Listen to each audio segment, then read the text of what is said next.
ഈ മനുഷ്യ ജീവിതം എന്ന് പറഞ്ഞാൽ എന്തൊരു ബോറ് പരിപാടിയാണ്. കഴിഞ്ഞ 2 ദിവസമായിട്ട് ടെലിവിഷൻ ഓൺ ചെയ്യാൻ നിവൃത്തിയില്ല, പത്രം തുറക്കാൻ നിവൃത്തിയില്ല. എവിടെ യുദ്ധത്തിൻ്റെ വാർത്തകളാണ്. ഇന്ത്യ അങ്ങനെ ചെയ്തു, ഇങ്ങനെ ചെയ്തു, പാകിസ്ഥാനിലെ ക്രിക്കറ്റ് സ്റ്റേഡിയത്തിൽ ഡ്രോൺ ആക്രമണം നടത്തി, ചൈന കൊടുത്ത വിമാനം വെടിവെച്ച് വീഴ്ത്തി, ഇങ്ങനെയുള്ള വാർത്തകളാണ്. എം സ്വരാജ് പറഞ്ഞ പോലെ മനുഷ്യത്വം മരവിച്ചു പോകുന്ന സംഭവങ്ങളാണ് ഈ രാജ്യത്ത് പല സ്ഥലത്തും നടക്കുന്നത്. അതിനെക്കുറിച്ച് പിന്നീട് പറയാം.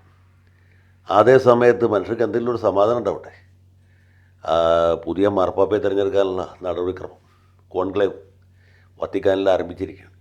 മാർപ്പാപ്പ ആരാന്നറിയാനായിട്ട് നമ്മൾ ചിലപ്പോൾ ഏതാനും ദിവസങ്ങൾ കാത്തിരിക്കേണ്ടി വരും, അല്ലെങ്കിൽ ആഴ്ചകൾ, ചിലപ്പോൾ മാസങ്ങൾ വരെ കാത്തിരിക്കേണ്ടതായിട്ട് വരും.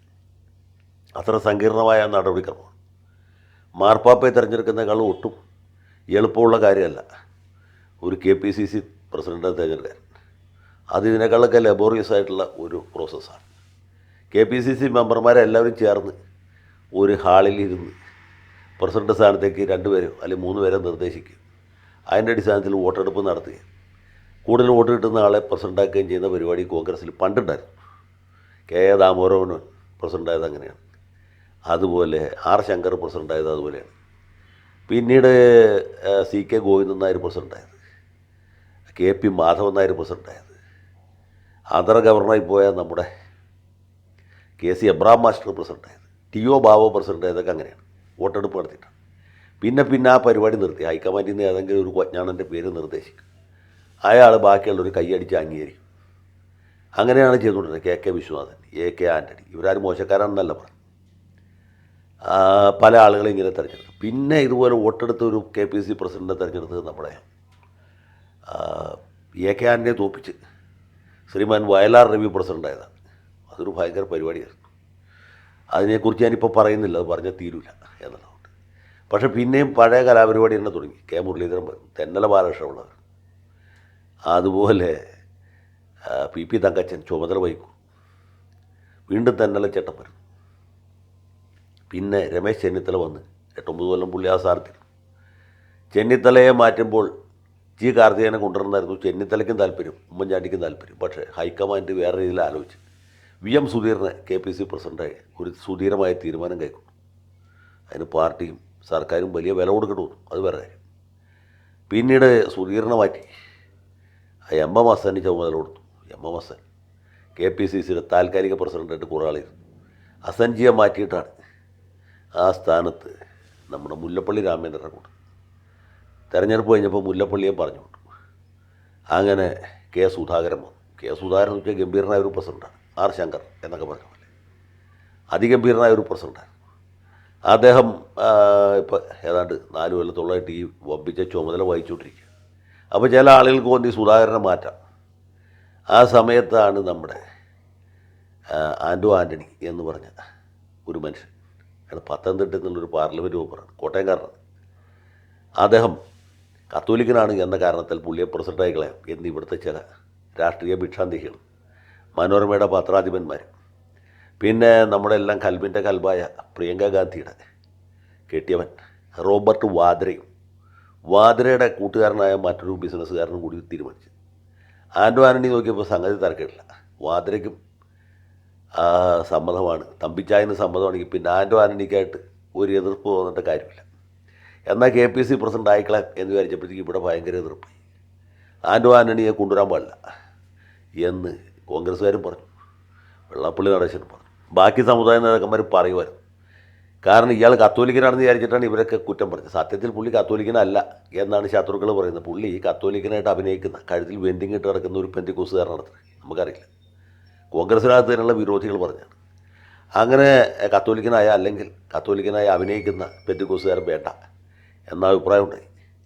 ഏതായാലും അവസാനം K സുധാകരന് വഴങ്ങി, അഥവാ സുധാകരൻ ഹൈക്കമാൻഡിന് വഴങ്ങി. സുധാകരൻ ഒറ്റ വ്യവസ്ഥ വെച്ചുള്ളൂ, ഞാൻ മാറാം, പക്ഷേ ഞാൻ പറയുന്ന ആളെ പ്രസിഡൻ്റ് ആക്കണം. അതാണല്ലോ കോൺഗ്രസ്സിനൊരു പതിവ്. ഒന്നുകിൽ ആ ഇറങ്ങിപ്പോകുന്ന നേതാവിൻ്റെ ഏതെങ്കിലും ബന്ധുവായിരിക്കണം, അല്ലെങ്കിൽ അയാൾ നാമനിർദ്ദേശം ചെയ്യുന്ന ആളായിരിക്കണം. കോൺഗ്രസ്സിലൊരു ചടങ്ങ് അതാണ്. ഉദാഹരണത്തിന് G കാർത്തികേയൻ മരിച്ചപ്പോൾ അദ്ദേഹത്തിൻ്റെ മകനെ സ്ഥാനാർത്ഥിയാക്കി, ശബരിനാഥൻ. അദ്ദേഹം മത്സരിച്ച് ജയിച്ച MLA. അതുപോലെ നമ്മുടെ PT തോമസ്, ഈ മക്കളുടെ രാഷ്ട്രീയത്തിൽ തീർത്തിരുന്ന ആളാണ്. അദ്ദേഹം മരിച്ചപ്പോൾ ആ സ്ഥാനത്ത് അദ്ദേഹത്തിൻ്റെ സഹധർമ്മിണി ഉമാ തോമസിനെ സ്ഥാനാർത്ഥിയാക്കി. അവർ ജയിച്ചു. ഉമ്മൻചാണ്ടി സാർ കരുണാകരൻ മകനെ രാഷ്ട്രീയത്തിൽ കൊണ്ടുവരുന്ന ഏറ്റവും അധികം എതിർത്ത ആളാണ്. അദ്ദേഹം ദിവംഗതനായി പരലോകത്ത് ചെല്ലണതിന് മുമ്പ് തന്നെ ഇവിടെ ചാണ്ടി ഉമ്മനെ സ്ഥാനാർത്ഥിയാക്കി. അങ്ങനെ ചാണ്ടി കുഞ്ഞ് പുതുപ്പള്ളിയിൽ മത്സരിച്ച് ജയിച്ചു MLA. അങ്ങനെ ഒരു നടപടിക്രമമാണ് ഇവിടെ നടന്നുകൊണ്ടിരിക്കുന്നത്. ഏറ്റവും ഒടുവിൽ ഷാഫി പറമ്പിൽ, ഷാഫി പാലക്കാട് MLA സ്ഥാനം രാജിവെച്ച് ഡൽഹിക്ക് കൂടെ ഒരു വരമേ ചോദിച്ചു, ഒറ്റ വരം. അതായത് ഞാൻ പറഞ്ഞ ആളെ ഇവിടെ സ്ഥാനാർത്ഥിയാക്കണം. അതാരാണ്? പാലക്കാട് ജില്ലയിൽ കോൺഗ്രസ്സുകാരില്ലാത്തതുകൊണ്ടല്ല, പത്തനംതിട്ട ജില്ലക്കാരനായ രാഹുൽ മാങ്കൂട്ടത്തെ ആക്കണം. എന്നാൽ പിന്നെ മാങ്കൂട്ടമാണെങ്കിൽ മാങ്കൂട്ടം, പ്ലാക്കൂട്ടമാണെങ്കിൽ പ്ലാക്കൂട്ടം, തെങ്ങിൻ തോപ്പാണെങ്കിൽ തെങ്ങിൻ തോപ്പ്, ആരെ വേണമെങ്കിലും ആക്കാം എന്ന് പറഞ്ഞ് ഷാഫിയുടെ നോമിനിയായിട്ട് രാഹുൽ മാങ്കൂട്ടത്തെ പാലക്കാട് റോഡിൽ നിന്ന് നിർത്തി. ആ ഷാഫി കൂടെ ഉണ്ടായിരുന്നുകൊണ്ട് രാഹുൽ ജയിച്ചു. അത് കഴിഞ്ഞ് ഇപ്പോൾ PV അൻവർ MLA സ്ഥാനം രാജിവെക്കുന്ന ദിവസം പത്രസമ്മേളനത്തിൽ പ്രഖ്യാപിച്ചു, ഞാൻ MLA സ്ഥാനം രാജിവെക്കുകയാണ്. എൻ്റെ വേക്കൻസിയിൽ വേറെ ആരെ ആക്കിയാലും ആരുടെ ഷൗക്കത്തിനാക്കരുത് എന്ന് മാത്രമല്ല VS ജോയി ആക്കണമെന്നാണ് എൻ്റെ ഒരഭിപ്രായം. ഇതെവിടെയെങ്കിലും കേട്ടിട്ടുണ്ടോ? മാർക്സിസ്റ്റ് പാർട്ടിയുടെ സ്വതന്ത്ര സ്ഥാനാർത്ഥിയായിട്ട് മത്സരിച്ച് ജയിച്ച് പോയ ഒരാൾ, പണ്ടേതോ കാലത്ത് കോൺഗ്രസ്സുകാരനായിരുന്നു. അയാൾ പാർട്ടിയിൽ നിന്ന് രാജിവെച്ച് പോയി, അല്ല MLA സ്ഥാനം രാജിവെച്ച് തൃണമൂൽ കോൺഗ്രസ്സിൽ ചേരുന്ന സമയത്ത് പത്രസമ്മേളനം നടത്തി പറയുകയാണ്, എനിക്ക് പകരം കോൺഗ്രസിൻ്റെ സ്ഥാനാർത്ഥിയായിട്ട് UDFൽ നിന്ന് മത്സരിക്കേണ്ടത് ആര്യാടൻ ഷൗക്കത്താകരുത്, VS ജോയി ആയിരിക്കണം എന്നാണ്. മിക്കവാറും ഹൈക്കമാൻഡ് അതിന് സമ്മതിക്കും എന്നാണ് നമ്മളൊക്കെ കരുതുന്നത്. VS ജോയി ഒരു യോഗ്യനാണ്, നല്ല ചെറുപ്പക്കാരനാണത് വേറെ കാര്യം. എങ്കിൽ പോലും ഇതാണ് കോൺഗ്രസിൻ്റെ ഒരു മഹത്തായ പാരമ്പര്യം. പിന്നെ രാഹുൽ ഗാന്ധിയുടെ കാര്യം ഞാൻ പറഞ്ഞല്ലോ കേട്ടോ. രാഹുൽ ഗാന്ധി പോയപ്പോൾ അദ്ദേഹത്തിൻ്റെ സഹോദരിയാണ്. രാഹുൽ ഗാന്ധിക്ക് പെണ്ണും പടക്കോഴി ഇല്ലാത്തതുകൊണ്ട് സഹോദരി എങ്കിൽ സഹോദരി എന്ന് പറയും. ഇനിയിപ്പോൾ പ്രിയങ്ക ഗാന്ധി നാളെ ഇത് ഉപേക്ഷിക്കുവാണെങ്കിൽ അവിടെ റോബർട്ട് വാദ്ര മത്സരിക്കും. നല്ലവരായ മലയാളികൾ അവർ വോട്ട് ചെയ്ത് ജയിപ്പിക്കും. അത് പോട്ടെ. അപ്പോൾ കോൺഗ്രസ് പാരമ്പര്യം ഇതാണ്. അപ്പോൾ സുധാകരൻ അത് തീർച്ചയായിട്ടും അവകാശപ്പെട്ടതിൽ വല്ല തെറ്റുള്ളൂ. സുധാകരൻ എന്ന് വെച്ചാൽ മാർക്സിസ്റ്റുകാരോട് അടിച്ച് കണ്ണൂർ ജില്ലയിൽ രാഷ്ട്രീയ പ്രവർത്തനം നടത്തുന്ന ആളാണ്. കോൺഗ്രസ്സിൽ അദ്ദേഹത്തെ പോലെ തൻ്റെടിയായ തലയെടുപ്പുള്ള വേറൊരു നേതാവുമില്ല, യാതൊരു സംശയമായ കാര്യത്തിൽ. അതാണ് ഞാൻ പറഞ്ഞു, ഈ R ശങ്കറിനോടൊക്കെ കിട്ടപിടിക്കുന്ന അതിഗംഭീരനാണ്. R ശങ്കറിന് പോലും അടിതട അറിയില്ലല്ലോ. അത്ര കലക്കൻ സാധനമാണ് സുധാകരൻ. അപ്പോൾ സുധാകരൻ മാറാൻ തീരണം. പക്ഷേ ഒറ്റ കണ്ടീഷൻ, ഞാൻ പറയുന്ന ആളെ KPC പ്രസിഡൻ്റാക്കണം. ഞാൻ പറഞ്ഞതല്ല, സുധാകരൻ പറയുന്ന ആളെ. സുധാകരൻ പറഞ്ഞ പേര് വേറെ ആരല്ല, സണ്ണി ജോസഫ്. കത്തോലിക്കനാണ്, യോഗ്യനാണ്. കോട്ടയം ജില്ലയിൽ നിന്ന് കണ്ണൂർ ജില്ലയിൽ കുടിയേറിയ ഒരു മലയോര കർഷകനാണ്. അദ്ദേഹത്തിനും എന്തിങ്ങയും ഉണ്ട്. എല്ലാ ഞായറാഴ്ചയും മുടങ്ങാതെ പള്ളിയിൽ പോകുന്ന ആളാണ്. കുർബാനയും കുമ്പസാരവും കുന്തിരിക്കവുമായിട്ട് ജീവിക്കുന്ന മനുഷ്യനാണ് എന്ന് കരുതി ബാക്കിയുള്ള ആളോട് അദ്ദേഹത്തിന് ഒരു വെറുപ്പോ വിദ്വേഷമൊന്നുമില്ല. എപ്പോഴും സുസ്മേരവദനാണ്. സണ്ണി ജോസഫിൻ്റെ പടം നിങ്ങൾ കണ്ടിട്ടുണ്ടെങ്കിൽ അറിയാം, TV കണ്ടാലും പറയും. അദ്ദേഹത്തെ ചിരിച്ച മുഖത്തോടു കൂടി അല്ലാതെ കാണാൻ കഴിയില്ല. വക്കീലായിരുന്നു, ഇപ്പോൾ കോടതി പോകുന്നില്ല. എങ്കിൽ പോലും മലയോര മേഖലയിൽ നല്ല സ്വീകാര്യതയുള്ള ആളാണ്. വെറും കത്തോലിക്കൻ എന്ന ലേബലിൽ KPC പ്രസിഡൻ്റാകുന്ന ആളല്ല. എനിക്ക് അദ്ദേഹത്തെ അറിയാം, പരിചയമുണ്ട്, സംസാരിച്ചിട്ടുമുണ്ട്. ഞാൻ ഈ പരിപാടിയിൽ കഴിഞ്ഞ ദിവസം തന്നെ പറഞ്ഞു, സണ്ണി ജോസഫ് ഏത് നിലയ്ക്കും കൊള്ളാവുന്ന ഒരാൾ തന്നെയാണ്. R ശങ്കറിനെ പോലെയോ അല്ലെങ്കിൽ K മുരളീധരനെ പോലെയോ രമേശ് ചെന്നിത്തലയെ പോലെയോ സുധാകരനെ പോലെയോ ഒന്നും ആയില്ലെങ്കിലും അതിൻ്റെയൊക്കെ അടുത്ത് നിൽക്കാൻ യോഗ്യതയുള്ള ഒരാൾ തന്നെയാണ്. ആരാ നിങ്ങളുടെ പ്രസിഡൻ്റ് എന്ന് ചോദിച്ചാൽ പേര് പറയാൻ ബുദ്ധിമുട്ടുണ്ട് എന്ന് ഒരു കോൺഗ്രസ്സുകാരൻ അങ്ങനെ ലജ്ജയോടുകൂടി പറയേണ്ട ആവശ്യമില്ല. നമ്മുടെ പ്രസിഡന്റ് നമ്മുടെ KC ജോസഫല്ല, സണ്ണി ജോസഫാണ് എന്ന് ധൈര്യമായിട്ട് പറയാം. ഞാൻ ഗ്യാരണ്ടിയാണ്. അദ്ദേഹത്തെയാണ് ഇപ്പോൾ ഹൈക്കമാൻഡ് തീരുമാനിച്ചിട്ടുള്ളത്. ഇത് തീർച്ചയായിട്ടും സണ്ണി ജോസഫിൻ്റെ വിജയമല്ല, അത് വിജയമല്ല എന്നല്ല പറയുന്നത്, സണ്ണി ജോസഫിൻ്റേതിനേക്കാൾ സുധാകരൻ്റെ വിജയമാണ്. സുധാകരനെ പ്രവർത്തക സമിതിയിലെ സ്ഥിരം ക്ഷണിതാവാക്കിയിട്ടുണ്ട്. എന്ത് ഫലം ദ്യോഹിക്കരുത്, സ്ഥിരം ക്ഷണിതാവാണ്. കത്ത് കിട്ടിയാലും കിട്ടിയില്ലെങ്കിലും പങ്കെടുക്കണം. അതുകൊണ്ട് അദ്ദേഹത്തിന് നല്ലൊരു സ്ഥാനം ഡൽഹിയിൽ കിട്ടിയിരിക്കുകയാണ് എന്ന് നമുക്ക് വേണമെങ്കിൽ ആശ്വസിക്കാം. എന്നാലും സുധാകരൻ്റെ ഒരു വിയോഗം കോൺഗ്രസ് പാർട്ടിക്ക് ഒരു വലിയ നഷ്ടം തന്നെയാണ്. സണ്ണി ജോസഫ് വന്നാലും സൽപുഷ്പമേ ഇവിടെ മാഞ്ഞ് സുമേരുവിന്മേൽ കൽപ്പദ്രുമത്തിനുടെ കൊമ്പിൽ വിരിഞ്ഞിടാം നീ എന്ന് കുമാരനാശാൻ പറഞ്ഞത് ഇതിനെക്കുറിച്ചിട്ടാണെന്നാണ് ഞാൻ വിചാരിക്കുന്നത്. അപ്പോൾ സുധാകരൻ ഡൽഹിക്ക് പോകണം. നമ്മുടെ സണ്ണി ജോസഫ് കണ്ണൂരിൽ നിന്ന് തലശ്ശേരി റെയിൽവേ സ്റ്റേഷനിൽ നിന്ന് ട്രെയിൻ കയറി തിരുവനന്തപുരത്തേക്ക് വരികയാണ്. ഇന്ദിരാഭവൻ്റെ പുതിയ ചുമതലക്കാരൻ അദ്ദേഹമായിരിക്കും. അദ്ദേഹം പ്രസിഡൻ്റായിട്ട് വേണേൽ എനിക്കൊന്ന് തിരുവനന്തപുരത്ത് പോയി ഇന്ദിരാഭവൻ സന്ദർശിക്കാൻ. ഞാൻ ഇതുവരെ പോയിട്ടില്ല. അപ്പോൾ ഞാൻ തീർച്ചയായിട്ടും പോകുന്നതായിരിക്കും. സണ്ണി ജോസഫ് വലിയ സന്തോഷത്തോടെ, അദ്ദേഹം എപ്പോഴും സന്തോഷമുള്ള ആൾ, എന്നെ സ്വീകരിക്കുന്നതാണ് പ്രതീക്ഷ. പറയുമ്പോൾ എല്ലാം പറയണമല്ലോ. സാമുദായിക സന്തുലനം പാലിക്കാനായിട്ട് ഹൈക്കമാൻഡ് വളരെ ശ്രദ്ധിച്ചിട്ടുണ്ട്. അതുകൊണ്ട് അടൂർ പ്രകാശിനെ UDF കൺവീനറാക്കിയിട്ടുണ്ട്. പ്രകാശിൻ്റെ പേര് ആദ്യം KPC പ്രസിഡന്റ് സ്ഥാനത്തേക്ക് പരിഗണിച്ചാണ്. നല്ലൊരു ചോയ്സ് ആകുമായിരുന്നു. അദ്ദേഹം ഇതുപോലെ മനുഷ്യരോട് മാന്യമായിട്ട് ഇടപെടുന്ന ഒരു വ്യക്തിയാണ്. വളരെ കാലം MLA ആയിരുന്നു, മന്ത്രിയായിരുന്നു. ഇപ്പോൾ പാർലമെൻറ്റ് അംഗമാണ്. ജയിക്കാൻ വളരെ ബുദ്ധിമുട്ടുള്ള ആറ്റിങ്ങൽ സീറ്റിൽ നിന്നാണ് അദ്ദേഹം 2 തവണ ജയിച്ചത്. ചെറിയ ആളല്ല, വലിയ സംഘാടകനാണ്. പിന്നെ വെള്ളാപ്പള്ളി നടേശൻ്റെ കൈവപ്പുള്ള ആളാണ്. ആ കാരണം കൊണ്ടും അദ്ദേഹത്തിൻ്റെ നിയമനം തീർച്ചയായിട്ടും വളരെ സ്വാഗതാർഹമായിരിക്കും കോൺഗ്രസ് പാർട്ടിക്ക് എന്നാണ് എൻ്റെ വിശ്വാസം. മറിച്ച് പിന്നെ KPCCക്ക് 3 വർക്കിംഗ് പ്രസിഡന്റുമാരെ വെച്ചിട്ടുണ്ട്. സത്യം പറഞ്ഞാൽ യാതൊരു വർക്കും ചെയ്യാത്ത ആൾക്കാരെയാണ് വളരെ കാലമായിട്ട് ഈ സ്ഥാനത്ത് വെക്കാറുള്ളത്.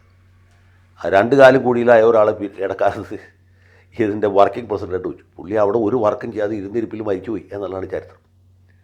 ഞാൻ ആളുടെ പേര് പറയുന്നില്ല, മരിച്ചുപോയ ആൾക്കാരെ നമ്മൾ ആക്ഷേപിക്കുന്നത് ശരിയല്ല. അങ്ങനെ ഒരു വർക്കും ചെയ്യാത്ത ആളുകൾ, മറ്റ് പലരും ജീവിച്ചിരിക്കുമ്പോൾ തന്നെ യാതൊരു വർക്കും ചെയ്യാത്തവരാണ്. അങ്ങനെയുള്ള ആളുകളെ വെക്കുന്ന പോസ്റ്റാണ്. പക്ഷേ ഇത്തവണ വെച്ചിട്ടുള്ളത് കുറച്ച് കൊള്ളാവുന്ന ആൾക്കാരെയാണ്. ഒന്ന് PC വിഷ്ണുനാഥാണ്. വിഷ്ണുനാഥ് ഉമ്മൻചാണ്ടി സാറിൻ്റെ ഗുളികച്ചപ്പിൻ്റെ ശിഷ്യനാണ്. ഒരു കാലത്ത് പുള്ളി മുടി പോലും ചെയ്യാതെ ഉമ്മൻചാണ്ടിക്ക് ആയിട്ട് അഭിനയിച്ച് നടന്നിരുന്നതാണ്. ഇപ്പോൾ തല കഷണ്ടിയായതുകൊണ്ട് അത് പറ്റില്ല. പിന്നൊരാൾ ഉമ്മൻചാണ്ടിയുടെ വത്സല ശിഷ്യനായ കേരളത്തിലെ ഏറ്റവും ജനപിന്തുണയുള്ള യുവ നേതാവ് എന്ന് നമ്മളൊക്കെ ചൂണ്ടിക്കാണിക്കുന്ന സാക്ഷാൽ വടകര MP ആണ്. അത് പ്രത്യേകം പറയണ്ടല്ലോ, ഷാഫി പറമ്പിൽ. മൂന്നാമത്തെ ആൾ അത് പട്ടിക സമുദായക്കാരനാണ്, AP അനിൽകുമാർ. അപ്പോൾ സാമുദായിക സന്തുലനം ശരി. PC വിഷ്ണുനാഥ് നായരാണ്. ഷാഫി പറമ്പിൽ മുസ്ലിമാണ്.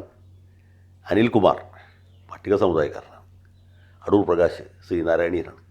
നമ്മുടെ സണ്ണി ജോസഫ് 1-ാം തരം സൂര്യാനി കത്തോലിക്കനാണ്. തോമസ് ലീഹയുടെ കാലത്ത് നമ്പൂതിരി സമുദായത്തിൽപ്പെട്ട ആളുകൾ പരിവർത്തനം ചെയ്ത് ക്രിസ്ത്യാനിയായ ആട്ടിയ പാരമ്പര്യമുള്ളതാണ്. അപ്പോൾ എങ്ങനെ നോക്കിയാലും നല്ല 1-ാം തരം ടീമാണ്. ക്യാ ടീം ഹേ എന്ന് കേട്ടല്ലേ, മേ തൂ ഓർ ഏരിയൽ ക്യാ ടീം ഹേ എന്നൊരു പരസ്യമുണ്ട്. അതുപോലെ ക്യാ ടീം ഹേ എന്ന ഏതൊരു അത്ഭുതം കൂറുന്ന ഒരു കാഴ്ചയാണ് ഇപ്പോൾ KPCCയിൽ ഉണ്ടായിട്ടുള്ളത്. അപ്പോൾ യുദ്ധത്തിനിടയിലും ഇതുപോലെ രസകരമായ ഒരു വാർത്ത നമുക്ക് തന്ന് നമ്മളെ എല്ലാവരെയും ആനന്ദത്തിൽ ആറാടിച്ച ഈ ഹൈക്കമാൻഡിനോട് എങ്ങനെ നന്ദി പറയണം എന്നെനിക്കറിയില്ല. നിങ്ങളെല്ലാവരും ഇത് കാണും, അംഗീകരിക്കും. എന്നല്ല, സണ്ണി ജോസഫിനെ അംഗീകരിക്കും, അദ്ദേഹത്തിൻ്റെ ടീം അംഗങ്ങളെയും അഭിനന്ദിക്കും എന്നാണ് എൻ്റെ പ്രത്യാശ. സണ്ണിക്കും സഹപ്രവർത്തകർക്കും എല്ലാ വിജയവും ആശംസിക്കും. ഇത് പരിഹാസമായിട്ട് പറഞ്ഞല്ല, ആത്മാർത്ഥമായിട്ട് പറഞ്ഞ.